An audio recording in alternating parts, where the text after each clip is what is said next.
오늘부터 정무위, 기재위, 미방위, 산업위는 국감 종합감사에 들어갑니다.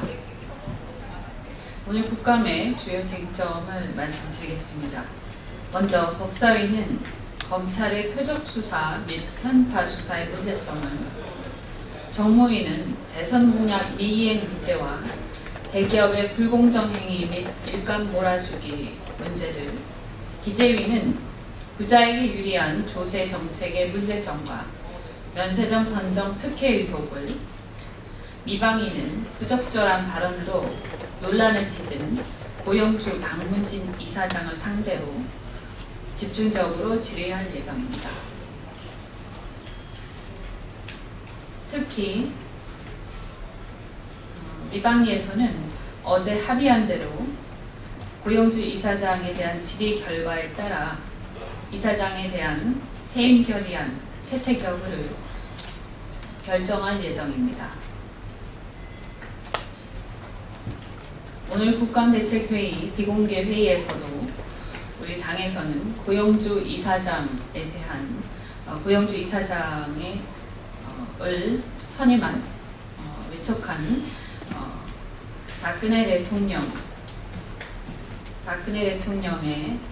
대통령이 고영주 이사장과 같은 사람을 이사장으로 선임한 점에 대해서 심각한 우려들이 집중적으로 제기가 되었으며, 오늘 국감 이후 우리 새정치민주연합에서는 고영주 이사장에 대한 우리 새정치민주연합 차원의 대응책을 깊게 논의할 예정입니다.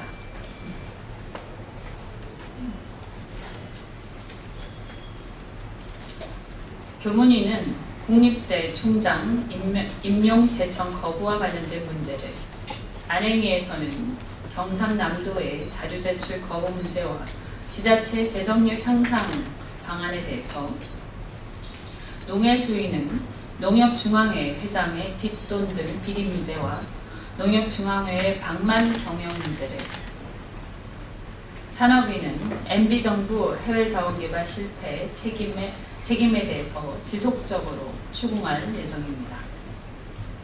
또한 국토위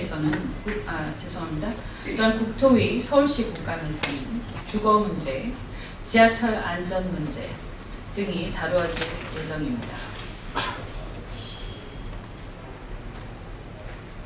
박근혜 정부가 임금 피크제로 신규 채용을 늘려 청년 일자리를 창출하겠다고 공언한 것과는 달리, 실상은 임금 피크제를 확대해도 신규 채용은 오히려 줄어든 것으로 드러났습니다.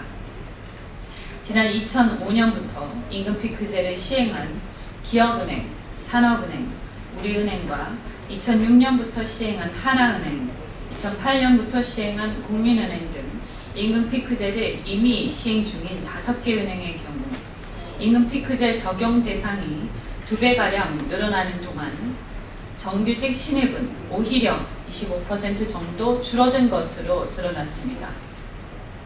임금 피크제 시행은행들의 신규 채용 감소 결과는 임금 피크제로 비용을 줄여 청년 일자리를 늘리겠다는 박근혜 정부의 논리적 비약성을 직접 드러내는 사례라고 하겠습니다. 경제 성장이 둔화되고 경제적 불확실성이 해소되고 있지 않은 시점에서 임금 피크제는 새 일자리를 제공하기보다는 회사의 비용 절감을 위한 수단에 불과하다는 사실을 잘 보여주고 있는 것입니다. 박근혜 정부는 재벌 대기업에만 유리한 임금 피크제가 마치 청년 고용의 해법인 것처럼 요란한 거짓말로 국민을 호도하지 말고 법인세 정상화 등으로 재정을 확충하여 사회 일자리를 늘리도록 노력해야 할 것입니다. 어떻게 보면 박근혜 정부의 임금 피크제 주장은 청년 일자리를 늘린다는 것을 빌미로 해서 재벌 대기업들의 수건이었던 비용 절감에 대한 핑계를 만들어준 것이 아닌가 하는 생각을 하지 않을 수 없습니다.